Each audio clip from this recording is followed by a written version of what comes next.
from the 10, second and 18. Thibodeau got there, got the ball out, scooped it and scored! Touchdown Giants! Kayvon Thibodeau!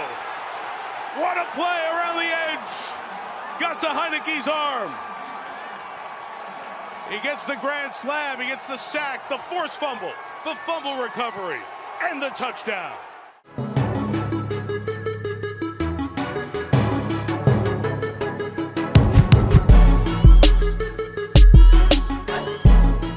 Bonjour à tous, bienvenue sur Only Legend, podcast numéro 72, ici Plax, et je n'ai pas avec moi Thiergo qui est absent, il ne peut pas se joindre à moi sur ce podcast. Ça a été assez compliqué sur les deux dernières semaines, vous avez vu que la semaine dernière on n'a pas fait de podcast récapitulatif du match contre les Eagles, on va en parler très vite sur ce podcast 72, mais voilà, donc c'est un peu compliqué en ce moment, il y a les vacances de Noël, sans entrer trop dans les détails, il y a Thiergo qui est en train de déménager, donc il est en train de gérer plein de trucs, moi je suis devenu papa la semaine dernière, donc évidemment, vous vous en doutez, j'avais d'autres choses à penser, donc voilà, tout est mélangé, on essaye de suivre l'actualité quand même, on fait au max, mais voilà, on n'est pas à 100% en ce moment, on essaye de faire ce qu'on peut, donc on va résumer ces deux matchs, cette défaite assez violente contre les Eagles, et cette victoire contre les Commanders, on l'avait dit, le match peut-être le plus important de la saison, qui nous donne de grandes chances d'aller en play-off, et une victoire 20-12 contre Washington, voilà, donc on va en parler, on va passer rapidement sur le match des Eagles, déjà parce que j'ai pas spécialement envie de m'étendre sur le sujet, puisque on s'est fait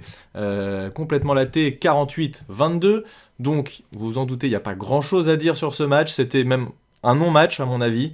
Globalement, ce qui s'est passé, c'est que les Eagles mènent très rapidement 21-0, ils mettent 3 TD sur le premier quart-temps et au début du deuxième quart-temps, donc voilà, 8 minutes dans le deuxième quart-temps, il y a déjà 21-0. Donc globalement, on sait que c'est mort. Notre attaque n'arrive pas à faire grand-chose, ce qui a été aussi le cas d'ailleurs dans le match contre les Commanders. Au premier quart-temps, notre attaque a été complètement inexistante, mais on en parlera après. Voilà, donc à partir de 21-0, même si derrière on revient à 21-7, juste avant la mi-temps, d'ailleurs ils ont le temps encore de mettre un field goal et 24-7 les Eagles. Voilà, 24-7 à la mi-temps, bon, il y a quand même très très peu de chance, surtout face à leur attaque qui arrivait vraiment bien à dérouler. Le match finit à 48-22, c'était tellement joué d'avance que Daboll décide de faire sortir Daniel Jones pour éviter une éventuelle blessure. Ça permet de faire tourner un petit peu aussi, pourquoi pas, une fois que de toute façon le match est joué, il n'y a plus de raison de laisser les titulaires sur la pelouse. Ce qui arrive aussi dans le cas inverse, quand une équipe domine complètement, au bout d'un moment on se dit bon bah voilà, on va faire tourner, de toute façon le match est gagné. Bon là c'est l'inverse, le match était perdu très vite. Voilà, les Eagles qui mettent 253 yards à la course, ça fait mal. Je rappelle que sur ce match, Léo Williams était absent. Ça ne fait pas tout, ça n'excuse pas tout, mais bon, ça joue forcément un petit peu, 253 yards à la course, ça fait très mal, on le sait que c'était en tout cas l'année dernière, même si maintenant, leur jeu de passe a été bien mieux développé que l'année dernière, ça reste une de leurs grandes forces, avec leurs coureurs, avec Jalen Hurts aussi, qui est capable de mettre énormément de yards à la course, il met aussi beaucoup de touchdowns à la course, d'ailleurs, Jalen Hurts. Voilà, donc 253 yards, forcément, une fois qu'on a mis autant de yards à la course, ça veut dire qu'on n'est pas obligé de trop forcer derrière à la passe. Il met quand même 217 yards, 21 sur 31 complétés, Jalen Hurts, pour un rating de 109,2, donc c'est assez monstrueux, il est très bon, il met 2 TD, 0 interception. Voilà, il était d'ailleurs, à ce moment-là de la saison, à seulement 3 interceptions, je crois. Et cette semaine, ils ont joué contre les... Alors, si je dis pas de bêtises, je crois que c'est contre les Colts. Non, c'est pas contre les Colts. Ils ont joué contre les Bears, pardon. C'était plus compliqué que prévu et il se fait intercepter 2 fois, Jalen Hurts. Voilà, on rappelle que l'année dernière, il s'était fait intercepter, il me semble, 3 fois, dont une interception par Xavier McKinney. Donc voilà, il y a peut-être une ouverture à ce niveau-là, on sait jamais. En tout cas, son ratio de nombre de passes de touchdown et nombre d'interceptions est assez incroyable. Il se fait quasiment pas intercepter, il perd pas le ballon. Enfin, il fait une saison vraiment énorme, Jalen Hurts. Donc, ils vont être difficiles à abattre, ces Eagles. Juste, entre parenthèses, petit clin d'œil, j'ai certains supporters des Eagles, dont je tairai le nom, qui m'avaient dit avant ce match, oui, c'est un match de division, franchement, c'est du 60-40, machin. Bon, ok, 48-22, bien sûr, c'était du 60-40, aucun doute, c'était, à mon avis, du 95-5, mais bon, voilà, c'était le petit clin d'œil, ça m'a fait rigoler, cette petite remarque, même si, oui, les matchs de division, on sait jamais ce qui peut se passer. ce non-match a montré que il n'y avait absolument pas photo sur les deux effectifs. On a vu vraiment une grande différence. De toute façon, Jalen Hurts, il a maintenant AJ Brown en plus. Je comprends toujours pas d'ailleurs comment c'est possible que les Titans aient laissé partir AJ Brown, des Titans qui font une saison pas terrible du tout. AJ Brown qui leur a marché dessus quand les Eagles ont joué contre eux.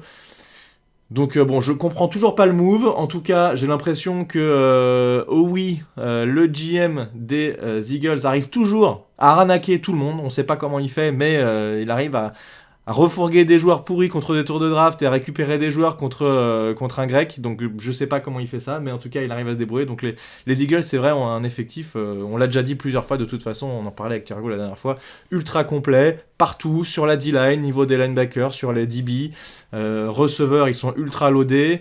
Enfin voilà, c'est forcément ça te change la vie quand Jalen Hurts, regardez ses stats de l'année dernière par rapport à cette année. Il avait un Devonta Smith qui était rookie, qui était même déjà très intéressant, mais il était encore rookie, qui était le receveur numéro 1. Maintenant, il a AJ Brown en plus avec un Devonta Smith qui est en deuxième année. Ça change la vie. Donc, si un jour on arrive, puisqu'il y a quand même de plus en plus de chances avec les matchs de Daniel Jones qui sont quand même solides en ce moment et depuis le début de la saison, de toute façon, il a vraiment step up par rapport aux dernières années. Si on arrive à lui mettre des armes à disposition et surtout, si on arrive à lui laisser le temps de lancer la balle, puisque c'est ça aussi, regardez Jalen Hurts, il a 26 minutes à chaque fois pour lancer le ballon. Donc forcément, ça te change la vie. Si t'es dans un fauteuil, tranquille, t'as le temps de regarder à gauche, à droite, ok, les mecs sont libres, et même quand ils sont pas libres, il arrive à faire des passes précises, et ses receveurs ne droppent pas et arrivent à rattraper les ballons dans des trous de souris, voilà, ça change tout, et c'est pour ça que les Eagles n'ont été battus qu'une seule fois cette saison par les Commanders. Voilà. Est-ce que je peux dire autre chose sur ce match-là ? Oui, il y a eu le fameux punt ridicule de Jamie Gillan qui, au moment où il lâche le ballon pour mettre le coup de pied, il le lâche beaucoup trop tôt, enfin il se chie, le ballon rebondit sur la pelouse, ça fait pénalité, voilà, bref, c'était un peu le bordel. Heureusement, il s'est rattrapé contre les Commanders cette semaine. Jamie Gillan, il a fait un très très bon match pour le coup. Donc il est un peu instable, on va dire, notre punter. Je sais pas si du coup ça va être encore lui l'année prochaine. Est-ce qu'on va se dire, bon, il fait quand même des bons matchs, ça vaut le coup de le garder, ou est-ce qu'il n'est pas assez régulier et du coup on se dit il va falloir en trouver un autre, je ne sais pas. En tout cas, c'est vrai qu'il fait des très très bons matchs et des très très mauvais matchs. Il est rarement entre les deux, donc il va falloir voir ça. Et puis voilà, qu'est-ce que je m'étais noté d'autre ? Le match était joué très vite. Ah oui, aussi 7 sacs évidemment. On parlait du temps pour lancer. Forcément, quand tu es mis sous pression de manière constante. J'avais vu une stat assez incroyable. Je crois que dans les chiffres, Daniel Jones et Eli Manning, pour le même nombre de matchs joués, sont à peu près à équivalent en termes de statistiques personnelles, pas en termes de statistiques de victoires, puisque Eli Manning était mieux entouré, donc il a plus de victoires. Mais par contre, pour stats équivalentes, il a été mis sous pression quasiment 2 fois plus. Donc ça, c'est assez important, et cette O-line n'est pas du tout fixée, surtout à l'intérieur. On a même Evan Neal qui est en train de galérer un peu en ce moment, mais c'est sa saison rookie, et on a vu Andrew Thomas galérer aussi sur sa saison rookie, donc on va pas s'inquiéter tout de suite. Mais Evan Neal qui, c'est vrai, pour l'instant, il est très jeune, mais fait pas un boulot incroyable encore. Plus l'intérieur de la ligne offensive qui est vraiment en galère. D'ailleurs, je crois que c'est le match contre les Commanders où quand ils font les introductions des joueurs, donc on voit la petite tête des joueurs apparaître et puis ils se présentent et ils disent de quelle université ils viennent, etc. Et en dessous, c'est marqué leur stat PFF, c'est marqué combien ils sont classés dans la ligue. Et si vous regardez la O-line, c'est assez compliqué à part Andrew Thomas. Je crois que Evan Neal est avant-dernier en termes de tackle sur les stats PFF, donc c'est assez catastrophique pour l'instant. L'intérieur de la ligne offensive, c'est assez catastrophique aussi. Ils sont dans le dernier tiers, voire dernier quart, très très largement. Et idem pour nos DB, nos corners, qui sont aussi dans le bas du tableau, hein, mais ça, on le sait, on a eu des blessés, c'est compliqué, on n'a pas vraiment de cornerback 2.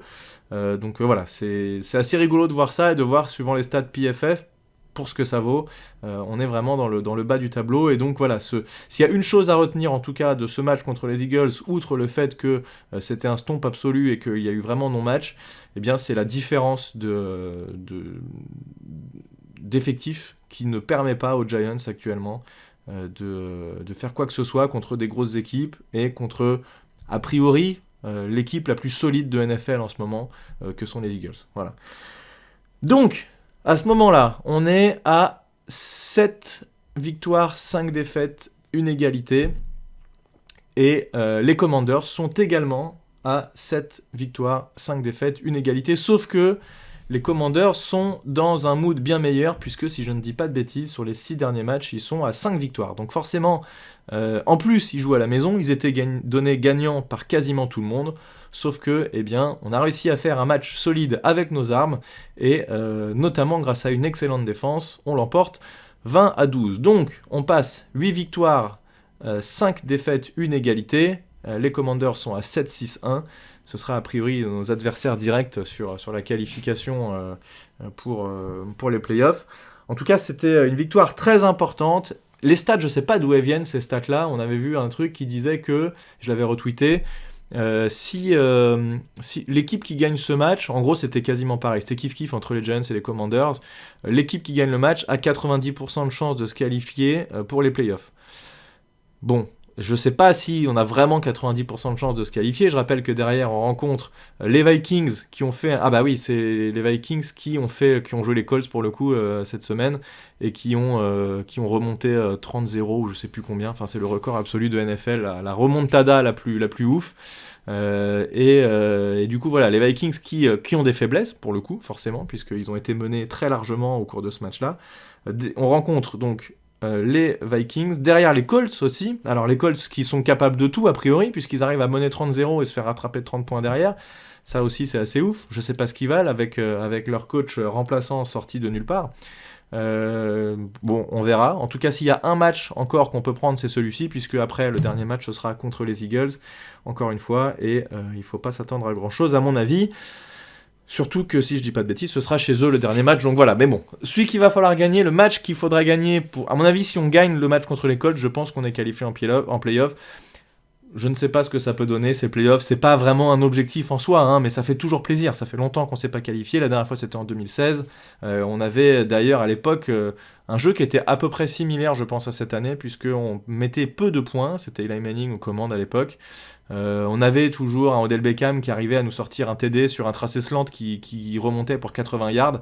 Mais derrière, c'était surtout la défense. On avait beaucoup misé, on avait acheté beaucoup de joueurs et on avait Janoris Jenkins, on avait Landon Collins, je crois, qui était là à l'époque, oui, parce que c'est la saison où on bat les Rams à Londres.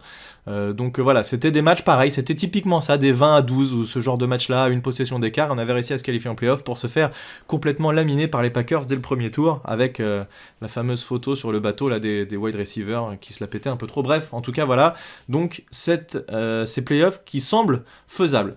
Donc si on revient sur ce match contre les Commanders, comment ça s'est passé ? Eh bien à part le premier field goal réussi en premier quart-temps par Washington. Alors ce premier quart-temps, il était vraiment à sens unique, on n'a pas eu la balle du tout. On a joué vraiment quelques actions, c'est un 3 and out sur le premier drive, et ensuite on récupère la balle avec 2 minutes 50, on fait quelques jeux, et puis c'est la fin du quart-temps. Donc le premier quart-temps finit à 3-0, et on sent que vraiment on est dominé. Leur attaque arrive à dérouler, même si elle ne marque pas de points, et elle marque que 3 points. Mais nous, on arrive à rien faire, et on se dit, mince, c'est un peu bis repetita du match aller, où on sentait vraiment que leur attaque arrivait à prendre le dessus. Et on arrive en deuxième quart-temps, on fait rien en attaque, on punt encore une fois. Très bon punt pour le coup, qui les met assez loin dans leur territoire. Et là, Kevin Thibodeau décide de hausser le ton. Kevin Thibodeau qui était déjà très bon en premier quart-temps aussi. Il fait des plaquages pour perte, il est là sur toutes les actions. Enfin, il a fait vraiment un match énorme, Kevin Thibodeau. Et là, il réalise le jeu parfait pour un défenseur et pour un edge, surtout outside linebacker. Il arrive à mettre la pression, un gros bull rush sur son tackle. Il étend les bras, il arrive à passer. Au moment où Heineke essaie de lancer le ballon, donc il tend le bras, Heineke, il y a Thibodeau qui arrive, il lui tape dans le bras, il fait tomber la balle, il se relève tout de suite Thibodeau, il ramasse le ballon et il marque le touchdown. Alors il lui restait 3-4 yards à parcourir, mais bon, il faut avoir quand même la lucidité de se relever pour ramasser la balle, etc. Et ça, il l'a montré déjà de nombreuses fois à Thibodeau. Rappelez-vous, je sais plus contre quelle équipe c'était, mais il était le seul à être allé se jeter sur le ballon, alors que tout le monde pensait que c'était une passe incomplète, et finalement, ça a été un fumble, et donc recouvert grâce à Thibodeau, qui était le seul à s'être jeté dessus. Et bien là, Il fait le sac, mais il se contente pas du sac en se levant, en flexant les muscles, en se disant voilà j'ai fait un sac. Non, il fait le sac, il tape, il type le ballon tombe au sol, il se relève, il le ramasse, il va marquer le TD. Donc ça c'est vraiment le jeu parfait, c'est sac, fumble, touchdown. 7-3 pour les Giants, et là le match est parti. On arrive ensuite à faire un très très très bon drive où on part de nos 3 yards. Rendez-vous compte quand même, je pense que c'est notre drive le plus long de la saison. On part de nos 3 yards et mené par un très bon Daniel Jones, puisque sur ce drive, on va pas mettre beaucoup de yards à la course. Et même on va jouer une 4ème et 9, alors ça c'est assez ouf, mais Dabble s'est dit c'est le moment, je sens qu'il y a un truc à faire, on joue une 4ème et 9 convertie sur une passe pour Richie James qui s'est joué à pas grand chose, mais ça passe et ça suffit à avoir le first down, et on va marquer derrière avec une technique qu'on a déjà vue, je sais pas si vous vous rappelez, on a, pour la décrire rapidement, donc on est sur les 3-4 yards, je sais plus exactement, 3 yards, on a Daniel Jones qui est en shotgun, donc 4-5 yards derrière le centre, avec à sa gauche ou à sa droite, peu importe, Saquon Barkley. Avant de lancer le jeu, il se décale. Saquon Barkley passe en QB et Daniel Jones se décale sur le côté et passe en running back.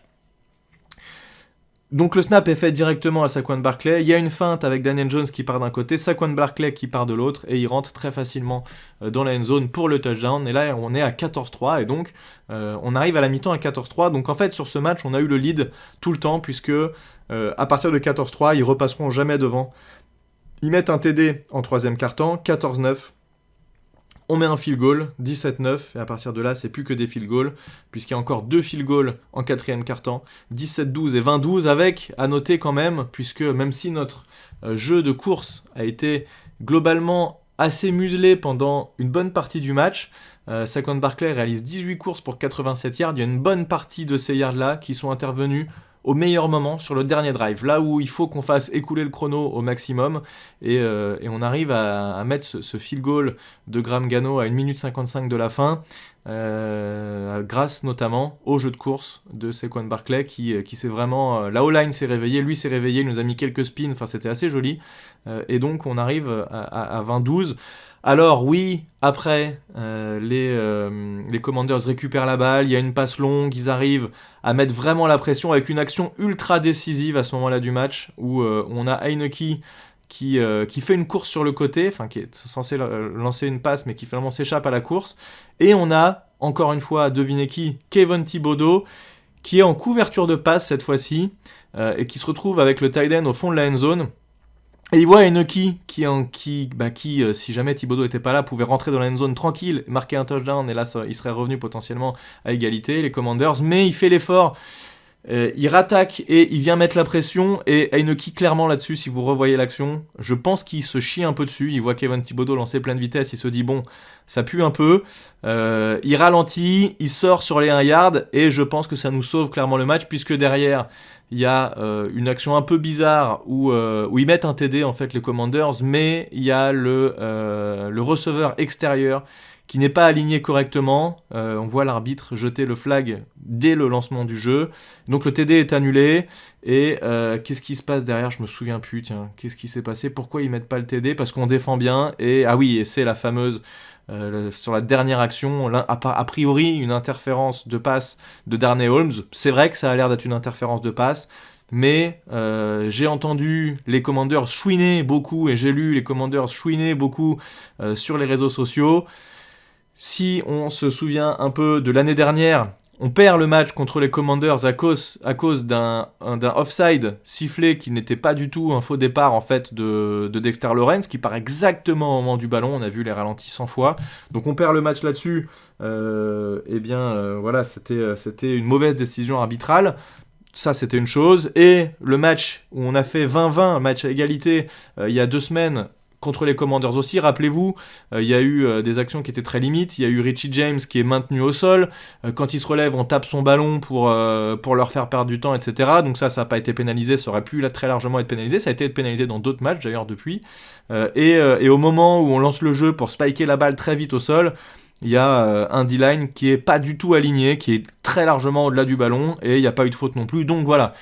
Les décisions arbitrales, ça va dans un sens, ça va dans un autre. Oui, là, effectivement, c'était assez obvious, mais il y a des moments où, sur des Giants Commanders, où ça a été dans l'autre sens aussi. Donc voilà, je pense que ce n'est que justice finalement qu'on ait pu avoir un tout petit peu de chance sur ces décisions arbitrales en fin de match. Oui, il y avait l'air d'avoir interférence de passe, mais je pense que c'est mérité tout de même. Voilà, en tout cas, une victoire qui fait du bien et un match maîtrisé. Alors, on a parlé de Kevin Thibodeau. On a cette D-line Thibodeau, Ojulari, Dexter Lawrence, Leo Williams qui a vraiment dominé à l'intérieur. Ça a fait du bien. On a réussi à les contenir un tout petit peu et à mettre la pression sur Heinicke. Donc il y a eu enfin du pass rush. Vraiment Thibodeau, Ojulari, ça fait du bien. Ojulari était blessé pendant une grande majorité de la saison. J'espère qu'il va enfin pouvoir rejouer et de manière constante puisque c'est assez violent. Hein. Thibodeau, Ojulari, ils ont quand même mis pas mal la pression sur le QB. Donc ça faisait vraiment plaisir à voir ce quatuor là, Thibodeau, Ojulari, Dexter Lawrence, Leo Williams. Pour en parler un peu plus de Thibodeau, ses stats, je les ai en tête il me semble, puisque je les avais cités sur Twitter. Il fait 12 plaquages, dont une bonne partie en première mi-temps, et notamment sur des courses qui sont à l'opposé de lui, etc. Donc il fait vraiment l'effort d'aller faire de traverser le terrain pour aller plaquer le joueur. 12 plaquages, dans ces 12, il y en a 9 qui sont solo, et 3 qui sont des plaquages pour perte, ça c'est assez énorme. Un sac, un QB hit, un TD et un fumble recouvert. Donc c'est des stats très complètes. J'attends de voir quel sera soit le rookie défensif de la semaine, soit tout simplement le joueur défensif de la semaine ou le joueur défensif de la NFC. Il y a de fortes chances qu'avec des stats comme ça, 12 plaquages c'est beaucoup pour un outside linebacker, un sac, un fumble recouvert, un TD et 3 plaquages pour perte, c'est assez énorme aussi. Donc bon, il fait un match très complet, je pense son meilleur match depuis le début de la saison. C'est à voir s'il n'obtient pas un petit award pour ces stats-là. En tout cas, voilà, vraiment il se réveille, Thibodeau, et on se dit qu'avec Thibodeau et Ojulari, qui sont très jeunes tous les deux, il y a moyen de faire des belles choses pendant les saisons qui viennent. C'est un peu... ça nous rappelle un peu les Hugh Manuera, Michael Strahan, des belles années quand on a gagné des Super Bowls. Voilà, c'est possible qu'on tienne ici, j'allais dire une belle paire, mais ça fait bizarre de dire une belle paire comme ça. En tout cas, une paire de outside linebackers de qualité, dirons-nous. Qu'est-ce que je peux dire d'autre sur cette défense ? Les DB ont quand même souffert, on l'a dit. Qu'est-ce qu'il fait Heinicke comme stat ? Heinicke, il fait 17 passes complétées sur 29 passes lancées, 249 yards. Il se fait saquer 3 fois pour 21 yards de perte et un rating de 98,2, 1 TD, 0 interception. Donc c'est un match très correct de la part d'Heinicke. Qui a profité de ces DB, hein. C'est un peu compliqué, de toute façon ça va être malheureusement comme ça jusqu'au bout. Il nous manque énormément McKinney et Adoree Jackson. Ça serait bien différent, d'ailleurs je reviens un tout petit peu sur le match des Eagles, mais si vous l'avez vu, vous avez sûrement vu l'action ratée de Julian Love qui passe complètement au travers sur la 4e tentative et je sais plus combien de yards à parcourir, 4e et 7 ou 8, enfin bref, une 4e assez longue, où il se chie complètement et il tente l'interception, ce qui n'était pas du tout tactiquement bien joué d'ailleurs, puisqu'en fait il suffit de taper la balle au sol et tu reprends là où les Eagles s'étaient arrêtés, donc il tente l'interception, il se foire et c'est TD derrière. Je pense qu'avec un McKinney là-dessus, le résultat aurait été différent. Bref. En tout cas, McKinney et Adoree Jackson, s'ils peuvent revenir sur les matchs qui restent, je crois que Adoree Jackson est sur le point de revenir et c'est pas impossible qu'il joue contre les Vikings. On va voir, mais ce serait vraiment un retour de joueur vraiment très important, puisqu'on joue quasiment sans cornerback 1 hein, actuellement. On arrive quand même à limiter les Commanders à 12 points. Très honnêtement, je ne sais pas comment c'est possible. J'avais déjà dit la même chose. Quand on était à 20-20, on les avait limités à 20 points. C'était assez ouf. Là, on les limite à 12 points avec des DB sortis du practice squad qu'on a récupéré je ne sais où. Franchement, c'est assez fou. Donc voilà, ça, je pense que c'est notamment Martindale qu'il faut remercier pour ça et ses schémas défensifs. Voilà, il y a eu de belles choses aussi côté safety. C'est un tout petit peu plus solide, je pense, côté safety que côté corner. Mais bon, voilà. Si Adoree Jackson peut revenir sur les 3 derniers matchs, ce serait quand même assez intéressant, je pense. McKinney, je sais pas s'il va rejouer cette saison. Je sais je crois qu'ils ont enlevé il avait des broches dans les mains, ils lui ont enlevé. Enfin bref, il y a eu un truc. Est-ce que ça vaut le coup de le faire revenir ? J'en sais rien. Je sais pas. On verra si jamais il peut rejouer. Bref, en tout cas, donc la D-line qui a fait un gros boulot, les DB c'était plus compliqué, et les linebackers, là aussi très compliqué. Il va falloir faire quelque chose sur les linebackers. Même si Jalen Smith il met 9 plaquages sur ce match-là, en vrai il fait un match pas terrible. Est-ce qu'il a joué, comment il s'appelle, Mr. Irrelevant? Non, il a même pas joué. Tay Crowder. Il a pas joué. Voilà, bon, bah alors c'était notre linebacker titulaire, inside linebacker titulaire pendant longtemps. Micah McFadden qui fait un seul plaquage sur le match, pas terrible. Bon, voilà, c'est assez compliqué ce poste de linebacker. Il va vraiment falloir faire quelque chose, que ce soit pendant l'intersaison sur la free agency, soit à la draft.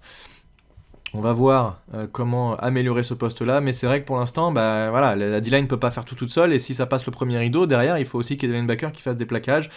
Et pour l'instant, c'est pas ça. Donc il va falloir faire quelque chose, mais London Collins, ça fait du bien quand même sur ce match, puisque vous savez, on avait re-signé London Collins il y a quelques temps. Il avait joué un tout petit peu, mais il était surtout encore dans le practice squad, et là, sur ce match-là, il a fait du bien. Et c'est peut-être même finalement notre meilleur linebacker. Donc peut-être que ce match-là sera un déclencheur qui fera qu'on va pouvoir le revoir un peu plus. Qui avait été drafté à l'époque par les Giants en tant que strong safety. Donc strong safety, c'est un peu hybride entre un safety et un linebacker. Mais là, je pense qu'il a perdu un peu en vitesse, qui n'était déjà pas son fort vraiment, et sa couverture de passe qui n'était pas incroyable à l'époque. Mais là, je pense que c'est vraiment un linebacker maintenant. Et donc on n'a rien à perdre, et je pense qu'il est très largement au niveau des autres linebackers qui sont dans cette équipe. Donc voilà, pourquoi pas. En tout cas, il a amené un petit plus sur ce match-là, surtout que c'était un, entre guillemets, revenge game, puisqu'il jouait à Washington avant, rappelez-vous. Donc bah, on va voir ce que ça peut donner, le London Collins, sur les derniers matchs, mais pourquoi pas le tenter, ça peut être intéressant. Voilà, donc cette défense qui, malgré ce qu'on dit, et qui a des joueurs, à part sur cette D-line, très très très limite, arrive à contenir les Commanders à 12 points. C'est notamment grâce aux pertes de balles. Il y a eu aussi un fumble provoqué par Dexter Lawrence, où il y a eu une review d'ailleurs. Le ballon avait été annoncé comme le joueur ayant mis un genou au sol avant de perdre le ballon, donc ce n'était pas un fumble. Et il y a eu un challenge de Brian Daboll que Brian Daboll a remporté, et donc on a récupéré le ballon là-dessus. Là aussi c'était un point important du match, donc on a créé des pertes de balles, pas d'interception, mais sur des fumbles, et qui nous ont permis de limiter ces points marqués par les Commanders. Au niveau de l'attaque, qu'est-ce que je peux dire? Donc on a parlé du très très gros drive qui a commencé sur nos 3 yards et qui finit en touchdown sur le deuxième quart-temps, avec une 4e et 9 complétée, quasiment tout à la passe. Voilà, ça on en a parlé. Evan Neal, je m'étais noté ça aussi, qui est assez faible depuis quelques matchs, mais ça on l'a dit aussi. Il crée des pénalités aussi, ça c'est toujours problématique. Quand on a c'est souvent les tackles d'ailleurs qui partent trop vite. Quand ils sont pas ultra rassurés face à leur edge en phase 2, ils ont tendance à essayer de prendre un tout petit peu d'avance, et des fois un peu trop, et donc à partir trop vite et à créer des pénalités. Donc ça arrive aussi. Le jeu de course qui n'a pas été incroyable, alors que pendant la grosse première moitié de saison, c'est ça qui nous est gagné. Mais heureusement, quand ça a été nécessaire, c'est ce qu'on a dit tout à l'heure, sur le dernier drive notamment, on a réussi à gagner plus de yards. Donc je rappelle les stats: Saquon Barkley, 18 courses, 87 yards, avec la plus longue course de 15 yards, et Daniel Jones, 10 courses, 35 yards. Voilà, ils arrivent aussi, et c'était le cas sur les premiers matchs. On était meilleur sur les courses QB. Là, c'est bien défendu. De toute façon, globalement, les premiers matchs, on pouvait bénéficier du fait que les équipes adverses n'avaient pas trop de replay de ce qu'on était capable de faire. Maintenant, forcément, ils arrivent à beaucoup mieux défendre sur nous. Et nos options sont limitées, malheureusement, pour essayer de changer un peu tout ça. Donc on est obligé de faire avec. Matt Breida, 2 courses, 6 yards. C'est un peu problématique, un peu dommage qu'on n'utilise pas plus Matt Breida, moi je trouve. Ou même Gary Brightwell. On pourrait tourner un petit peu plus. Bon, c'est pas trop le cas pour l'instant, mais Saquon Barkley fait le boulot. Donc à voir s'il est encore là la saison prochaine, et si on pourra autant compter sur lui encore une fois. Qu'est-ce que j'ai noté aussi? Dernier point, oui, Richie James qui a été bon. il fait 4 réceptions, 42 yards. Alors voilà, notre meilleur receveur à 42 yards, hein, c'est pas terrible. De l'autre côté, Jahan Dotson, 4 réceptions, 105 yards. Forcément, il a une énorme réception de 61 yards. En tout cas, voilà, Richie James qui convertit sur la 4e et 9 et qui, au-delà de son rôle en tant que receveur, a été, je pense, pour la première fois de la saison, très bon en return de punt, là où il avait des, entre guillemets, difficultés. Vous savez, il y a eu un match où il a fait 2 fumbles dans le même match.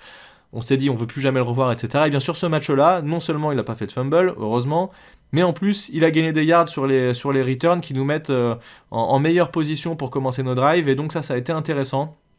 Je pense qu'il a un peu pris en confiance et c'est tant mieux.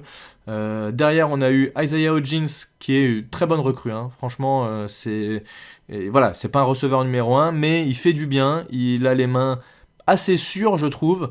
Il fait 4 réceptions pour 37 yards, avec une réception de 19 yards. Donc 4 réceptions sur 4 targets. Donc ça, c'est excellent. Et on a Saquon Barkley qui fait aussi 5 réceptions pour 33 yards. Voilà, Darius Slayton, 5 réceptions pour 23 yards, qui, tout début du match, sur le tout premier drive, fait, je sais pas si ça peut être considéré comme des drops, parce que le DB est bien sur lui, mais un vrai receveur numéro 1 est censé rattraper ses ballons, et ce qui n'a pas été le cas ici, donc qui nous a obligés à punter après 3 actions au début du match. En tout cas, voilà, il fait quand même 5 réceptions pour 23 yards sur des petites réceptions. Son plus long tracé son plus long gain a été de 7 yards. Globalement, on n'a pas fait de passes longues comme on a pu le faire sur d'autres matchs. Je crois qu'il n'y a pas eu de passe lancée au-delà de 15 yards. Donc bon voilà, c'était pas le plan de jeu. On n'a pas tenté, même s'il y a eu des jeux où il y a eu des tracés longs, avec beaucoup de receveurs en zone profonde. Finalement, Daniel Jones a préféré les checkdowns pour des gains un peu plus courts. Il n'a pas pris sa chance. Je ne sais pas ce qu'il en était. Est-ce que ça a été vu avec Kafka ? Est-ce que c'était vraiment tu lances s'il y a besoin ? En tout cas, voilà, c'est pas de jeu long. Ça n'a pas été agressif. Donc on met encore une fois que 20 points. Alors juste, j'ai vu la stat. On est l'équipe qui n'a pas mis plus de 30 points depuis le plus longtemps de toute la NFL, mais genre vraiment depuis très très longtemps par rapport à d'autres équipes. Alors je me souviens plus quand c'est, mais ça fait au moins 3 ans, je crois qu'on n'a pas mis plus de 30 points, enfin je sais plus, bref.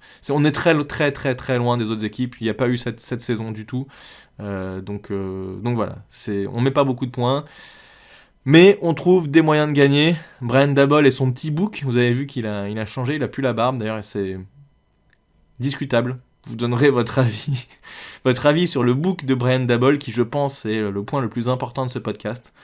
Brian Daboll doit-il garder le book, oui ou non ? On peut faire une pétition si vous le souhaitez, on lancera quelque chose en ligne. Voilà, je pense que la barbe lui allait mieux, mais voilà, c'est pas très important du moment qu'il nous fait gagner. Voilà, en tout cas les Giants à 8 victoires, 5 défaites, 1 égalité, c'est d'ores et déjà une saison réussie, quoi qu'il arrive. Peu importe ce qu'on dira, même si on perd les 3 derniers matchs, même si on finit à 8-8-1, moi je pense que c'est une saison réussie. On a montré qu'on avait le coaching staff derrière qui était là et qui arrivait à assurer avec le peu de joueurs qu'ils avaient. Donc voilà, Daniel Jones, très, très honnêtement, je pense qu'il sera re-signé la saison prochaine. Je pense qu'il a largement montré ce qu'il fallait, aussi bien à la course, aussi bien à la passe, aussi bien sur sa capacité à résister à la pression, à être mis constamment sous pression. Et le jour où il aura plus de temps pour lancer, plus de confiance parce qu'il sait que sa ligne offensive fait un meilleur boulot, plus d'options pour lancer puisqu'il sait que quand il va lancer, les receveurs vont la rattraper. Ça peut tout changer et je vous partagerai, pour ceux qui ne l'ont pas vu, les stats alors ils ont montré, je vous ai dit tout à l'heure qu'il était quasiment stats similaires avec Eli Manning sur le même nombre de matchs joués, mais ils ont montré aussi les stats de Phil Simms, de Kerry Collins et de je sais plus qui, donc en gros les derniers quarterbacks importants des Giants, et il est sur le haut du panier Daniel Jones, donc même si encore une fois on va dire le football a changé, on lance plus de ballons, il faut mettre plus de yards, oui c'est vrai. Un peu moins vrai cette saison où les équipes ont tendance à courir beaucoup plus, mais bon, bref. Voilà, Daniel Jones qui, je pense, ma conclusion, c'est qu'il a fait ce qu'il fallait pour mériter au moins une année supplémentaire. Pourquoi pas le taguer, j'en sais rien. On verra ce qu'ils font, mais et je serais pas contre d'ailleurs garder Daniel Jones et drafter un QB rookie si on estime que ça vaut le coup de tenter je sais pas, un 2e, 3e, 4e tour, même pourquoi pas premier tour, si au moment où c'est à nous de pick, eh bien il reste un QB et que Brian Daboll a estimé avec Mike Kafka qu'il y avait un des QB qui était intéressant. Voilà, pourquoi pas. On n'est pas obligé de tout miser sur Daniel Jones non plus, il n'y a rien qui nous en empêche, même si on a tellement de trous à combler que on a quand même bien envie de dépenser ce tour de draft pour un wide receiver ou un O-line. Bref, on verra bien. Voilà, j'espère que ce podcast solo, ça fait déjà 34 minutes, c'est passé très vite. J'espère que ce podcast solo vous aura plu quand même. Et on vous dit à la semaine prochaine en espérant qu'on aura récupéré notre ami Thiergo pour le numéro 73 de Only Agent Podcast. A plus tout le monde, ciao.